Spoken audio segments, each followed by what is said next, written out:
Tere, mina olen Sigrid ja töötan Keskkonnaministeeriumis. Täna räägime sellest, kuidas tarbida targalt. Esiteks on väga tark üldse vähem tarbida, kui me täna seda teeme. Teiseks, kui me juba tarbime, siis me peaksime vaatama, et need tooted oleks võimalikult pika kasutuseaga.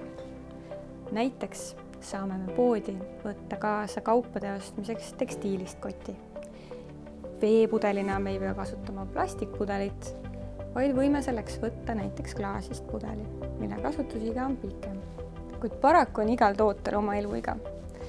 Seetõttu kolmandaks on eriti oluline jäätmeid liigiti sorteerida, et me saaksime need võimalikult suurel määral taaskasutusse võtta. Liigiti sorteerimine ei ole raketiteadus. Seda on võimalik igaühel oma kodus teha väga lihtsasti, nii nagu meie teeme seda siin Keskkonnaministeeriumi kontoris. Me kogume eraldi biojäätmed, pakendid ja vanapaberi. Ja kõik, mis nendesse kastidesse ei sobi, paneme segaolmejäätmetesse. Kui on veel midagi jäätmete sorteerimisest, mida sa ei tea, siis kirjuta oma küsimus selle postituse alla ja meie jäätmeeksperdid aitavad sellele vastuse leida.